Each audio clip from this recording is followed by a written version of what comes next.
ساری دنیا کے اس سازش کو، جال سازی کو ملیمیٹ کر دیا. بالکل یہ فقیہ ہوتا ہے جس کو بہت کہنے کی ضرورت نہیں ہے، صرف اس کا ایک جملہ آگ لگانے کے لیے کافی ہے. اس دور میں داعش کے ذریعے کو تباہ کرنے کے لیے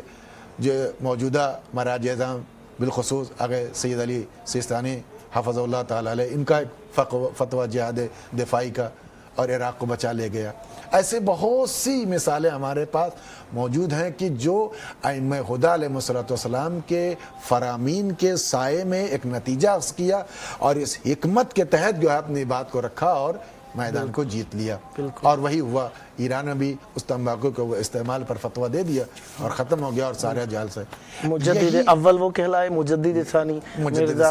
محمد تقی. یہی حال ثورۃ العشرین کا ہے. شاید وہ سمجھتے ہیں یعنی ثورہ کا مطلب ثورۃ العشرین یعنی ایک ترکیب کے تحت اس کو کیا کہ یہ 1920 میں جو انقلاب دیا گیا وہ اسی کے تعبیر کے تحت ثورۃ العشرین کہا گیا ہے. اسی لیے ثار بھی کہتے ہیں انقلاب کو. امام حسین کو کہا یا ثار اللہ و ابن ثارہ، اور اسی لیے کہ جب امام زمانہ جل اللہ تعالیٰ فرج شریف تشریف لائیں گے تو یا ثار اللہ کا نعرہ جو ہے بلند کیا جائے گا. تو انقلاب کے معنی ہے تغیر، ایک دم سے جو ہے کسی چیز میں تبدیلی واقع ہو جانا. اس میں میں ان کی حالات زندگی کے حوالے سے تھوڑی سی گفتگو کرنا چاہتا ہوں کہ آغائے مرزا محمد تقی شیرازی علی اللہ مقامہ ایک بڑی اور بزرگ شخصیت اور نہایت متقی، نہایت پرہیزگار شخصیت کے ان کے آخری عمر کے حصے میں ان کو ان کے گھر والوں نے خادم دیا تھا ان کی خدمت کے لیے. انہوں نے قبول نہیں کیا. بہت کہنے کے بعد جب قبول کیا تو اس بات پر قبول کیا کہ جتنی بات پر یہ ہماری خدمت کرے گا ہر بات پر اس کو اجرت دی جائے گی، اس کی مزدوری ادا کی جائے گی. اس نے کہا کہ میں ان کے ساتھ 6 مہینے تک تھا. اس کے بعد ان کی وفات ہو گئی. 6 مہینے میں انہوں نے مجھ سے کسی کام کے لیے کوئی بات نہیں کہی. تھا تو میں خادم کی حیثیت سے، لیکن کسی خدمت کے لیے مجھ سے انہوں نے ہر کام خود سے کوشش کرتے تھے، انجام دیتے تھے. اس قدر جو ہے ائمہ خدا علیہ السلام کی تربیت سے متاثر شخصیت تھی. اور شاید یہی وجہ تھی کہ جہاں پر ایک سامراجی طاقت موجود ہو اور انگلش حکومت اور وہ لوگ کہ جو اس پورے عراق کے نظام کو درہم برہم کرنا چاہ رہے ہوں اور ایک سازش کے تحت اس عراق کو جو ہے اپنے جو ان کا مقصد تھا کہ ہم اس کو لیں گے اور اپنے اعتبار سے اس میں حکومت کریں گے اور مارکیٹ اور دیگر جو ہے وہ سوق اور دیگر سارے نظام کو ہم مرتب کریں گے. اس پورے مسئلے کو سمجھنا ایک سب سے بڑی بات ہے کہ آپ کسی کے مقصد کو کیسے سمجھ پائیں گے. وہ ہماری گفتگو کر رہا ہے، ہمارے فائدے کی بات کر رہا ہے، لیکن اس کے پس منظر میں وہ کیا سوچ رہا ہے یہ سمجھنا سب کے بس کی بات نہیں ہے. جس کا رابطہ واقعاً امام علیہ السلام سے اور خدا سے ہو، اللہ کی حکمت سے اس کی تربیت ہوئی ہو اور اللہ اس جو ہے کہ تدبیر سے ان تمام چیزوں کو جاننا چاہ رہا ہو تو وہ ان باتوں کو جان سکتا ہو. اور آگے مرزا محمد تقی شیرازی جو ہے انہوں نے اس بات کو پہچان لیا کہ اس کے پس منظر میں کیا ہونے والا ہے. لہٰذا انہوں نے ایک جیسے وہ تمباکو کا فتویٰ ایک جملے کا تھا ویسے ایک جملے کا فتویٰ یہ تھا کہ کسی بھی مسلمان کے لیے جائز نہیں ہے کہ کسی غیر مسلم کی حکومت کو قبول کرے، اس کے ماتحت زندگی گزارے، اس کی سلطنت کو قبول کرے. یعنی یہ ایک مختصر سا فتویٰ، ایک مختصر سا فتویٰ اس نے پوری سازش اور جال سازی کو تباہ و برباد کر دیا. اچھا، یہ ہماری بات کے دوران آیا کہ ڈائریکٹ معصوم علیہ السلام سے تربیت شدہ ہو، جبکہ ہم نے تو کہہ دیا کہ غیبت کبریٰ کے بعد ڈائریکٹ رابطہ نہیں ہے معصوم کا. تو یہ مولا سے تربیت کیسے ہوئی ہے؟ ڈائریکٹ تربیت کی بات ہم اس لیے کہہ رہے ہیں کہ امام کے فرامین اور اقوال جو ہے کو ہم لے کر کے اتنا زیادہ تعامل کیا. ہم نے شروع میں بات کہی کہ جو ہے معصومین علیہ الصلوۃ خود امام رضا علیہ السلام کی حدیث مبارک ہے کہ تم کو اپنی طرف سے کچھ کہنے کی اجازت نہیں ہے، تم کو ہمارے ارشادات پہنچانے کی ضرورت ہے. اللہ نے ہمارے قول میں وہ پاکیزگی رکھی ہے کہ جو تم ہمارا قول پیش کرو گے تو ہم خود ہی لوگوں کے دلوں میں اتر جائیں گے. وہ نورانیت، وہ جاذبیت ہمارے قول میں پائی جاتی ہے. فرج ویلا روات حدیث، جی روات حدیث. تو یہ جو علماء اور فقہاء ایک عرصے دراز تک امام کی احادیث میں ڈوبے ہوئے ہیں، غرق ہیں، اسی میں کام کر رہے ہیں، تو یقیناً وہ تدبیر انہی سے مل رہی ہے، وہ تربیت وہیں سے مل رہی ہے. ذریعے سے معصوم کی سیرت اور معصوم تک رسائی ہوئی ہے، قول کے ذریعے سے جو ہے، کیونکہ اس زمانے میں معصوم موجود نہیں ہے تو قول امام ہمارے لیے حجت ہے، اور جب ہم کو یہ معلوم ہو گیا کہ یہ امام نے ارشاد فرمایا ہے، اس سے جو نتیجہ سمجھ رہے ہیں گویا ہم امام کی دی ہوئی تربیت، ان کے اقوال اور فرامین کے زیر اثر یہ بات کر رہے ہیں۔ یعنی ایک ابہام جو پایا جاتا ہے کہ بھائی ذہنی طور پہ لایا جاتا ہے کہ مولا سے رابطہ کیسے ہو گیا، دو طریقے کے لوگ ہی اس بات کی طرف بڑھتے ہیں، ایک وہ جو انکار کرنا چاہتے ہیں، ایک جو وہ قبول کرنا چاہتے ہیں، کچھ قبول کی صورت میں زیادہ آگے بڑھ جاتے ہیں، کچھ انکار کی صورت میں آگے زیادہ بڑھ جاتے ہیں۔ یعنی بین بین راستہ یہی ہے کہ مولا کے فرمان پر اتنا تعامل اور عمل کرتے ہیں کہ وہ ان کی فطرت میں گونج جاتا ہے، اور ارشادات کے ذریعے سے اپنی باتوں کو سمجھنے لگتے ہیں۔ اور پھر جو ہے توسل بھی ایک بہت اہم پہلو ہے، بہت اہم پہلو ہے، جو ایک عام آدمی اپنی دعا کے لیے کہ جو روایت موجود ہے، اگر شرائط دعا موجود ہے، ایک مرتبہ صلوات پہلے پڑھیے، بعد میں صلوات پڑھیے، دعا قبول ہو جاتی ہے، تو وہ فقیہ جو معصومین کے اقوال کو لکھ رہا ہے، اس میں غور کر رہا ہے، اس میں اس کی تدبیروں کو جو ہے غور جو ہے اپنے نگاہ ترجمہ کر رہا ہے، تدوین کر رہا ہے، بیان کر رہا ہے، تو یقیناً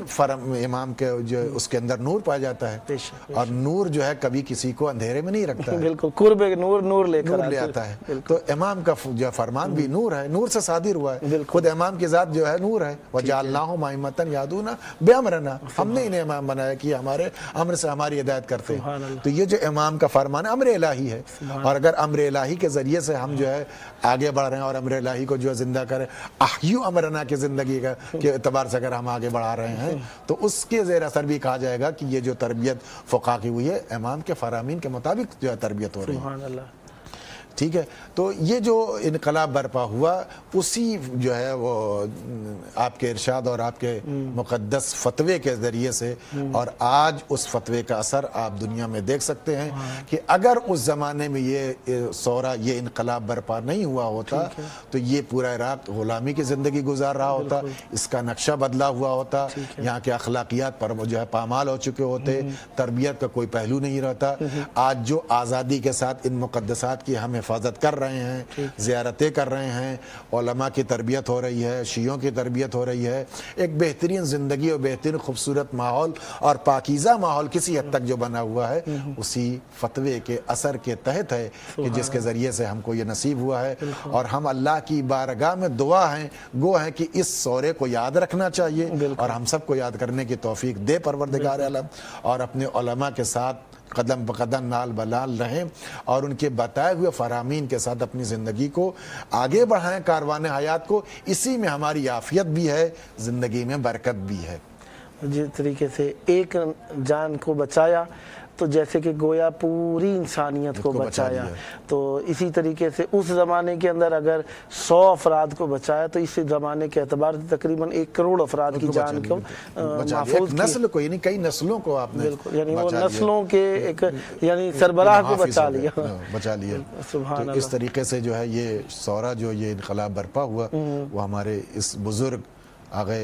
مرزا محمد تقی شیرازی علی اللہ مقامہ، ان کی بابرکت فتوے کے تحت جو اس کو ہم دیکھ سکتے ہیں اور آج محسوس بھی کر سکتے ہیں، اس فضا کو جو ہم کو نصیب ہوئی ہے۔ یعنی عراقی حکومت کی تاریخ کے اندر بھی آج بھی اسے ٹویٹرز پہ، فیس بکس کے اوپر اور ٹیلی ویژن پروگرامز کے اندر جو کہ دین اور دینیات سے زیادہ شغف نہیں رکھتے، وہ بھی اس مارکے کو اپنے ذہن کے اندر جگہ دیے ہوئے ہیں کہ دینا ہی پڑے گا، اس لیے دینا پڑے گا کہ جب ایک تاریخ داں کسی تاریخ کو مرتب کرنے کے لیے نکلے گا اور کتابیں دیکھے گا، تو اس کے سامنے سورۃ الشین بھی آئے گا، تو وہ جاننا چاہے گا سورۃ الشین کس چیز کا نام ہے، کیا ہے سورۃ الشین، اور جب اس کے جو ہے گہرائی اور گہرائی میں جائے گا تو اس کو معلوم ہوگا کہ ایک ایسی بھی شخصیت گزری ہے جس نے جو ہے اس پورے جو ہے ملک کو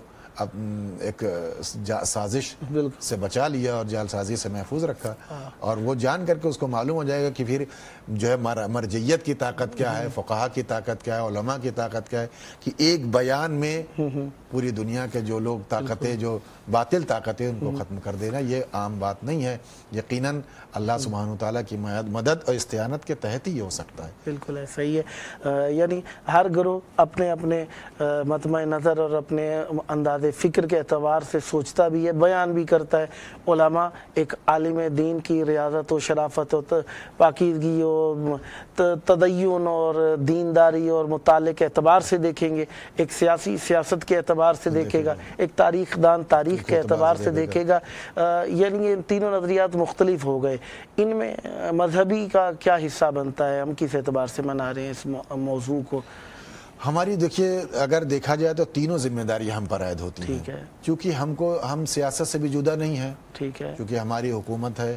نظام اس وقت جو ہے وہ تشیع کا یہاں الحمدللہ چل رہا ہے۔ اس حوالے سے بھی اگر ہم دیکھیں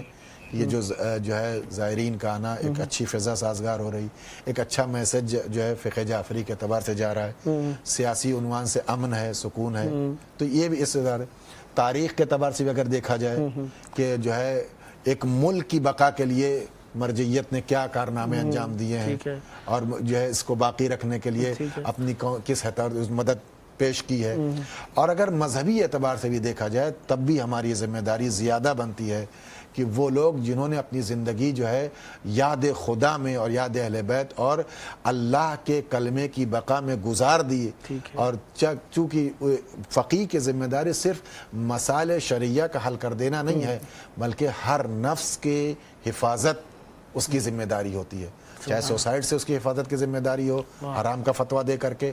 چاہے دیگر معاملات میں تقیہ کے اعتبار سے بیان دے کر کے لوگوں کی جان بچانا ہو کہ تقیہ کا مورد کہاں پر ہے، کہاں آپ کو تقیہ کرنا ہے، کہاں آپ کو تقیہ نہیں کرنا، ان موارد کی تشخیص بھی فقیہ کی ذمہ داری ہے۔ حرام و حلال کہاں پر آپ حرام میں مبتلا ہو سکتے ہیں، کس اعتبار سے آپ کا سورا ہونا چاہیے، آپ کو جو ہے احتجاج اگر آپ کر رہے ہیں تو احتجاج کی باؤنڈیشن کیا ہونی چاہیے، یہ حدود کہ کسی کو آپ اذیت نہیں ہونی چاہیے، کسی کو بیجا توڑ پھوڑ جو ہے آزار نہیں پہنچانی چاہیے، یہ سب فقیہ کی ذمہ داری ہے۔ اور یہ سارے جو ہے نقطوں کو مد نظر رکھتے ہوئے اس سورے کو برپا کیا گیا ہے، اور اس کو ہم دیکھ بھی پا رہے ہیں، محسوس بھی کر پا رہے ہیں کہ آج جو کچھ بھی بچا ہوا ہے، آج جو اذیتیں نہیں ہیں، اتنی دور دراز سے ساری دنیا کے شیعہ آ رہے ہیں زیارت کر کے سکون کے ساتھ چلے جا رہے ہیں، اسی سورے کی برکت کہیں جا سکتی ہے اور شاید غلط بھی نہیں ہوگا۔ بالکل بجا فرمایا آپ نے۔ پروگرام کا ٹائم اپنی آخری حدود کو چھو رہا ہے، دامن وقت کی گنجائش 1 منٹ کی بچی۔ خداوند متعال آپ کو صحت دے، تندرستی دے۔ بہت اچھے انداز میں آپ نے مذہب اہل بیت علیہم السلام کے بزرگوں کی دفاع کے اعتبار سے بھی بات فرمائی اور یگانگت کے اعتبار سے بھی بات فرمائی، اختلافات کو دور کرتے ہوئے کس طریقے سے قیادت کو اختیار کرنا چاہیے اس سے متعلق بھی آپ نے بات فرمائی۔ یقیناً علماء کا بڑا احترام ہے، مقام ہے کہ اپنی زندگیاں وقف کرتے ہیں۔ ظاہری بات ہے دنیاوی حرفے سیکھ کر انسان مختلف ترقی کی دنیاوی راہیں طے کر سکتا ہے، لیکن اس دور کے اندر جب زمانہ عقیم ہو گیا، علم سے اس زمانے کے اندر دنیاوی جاہ و جلال کو اور ظاہری تجملات کو چھوڑ کے علماء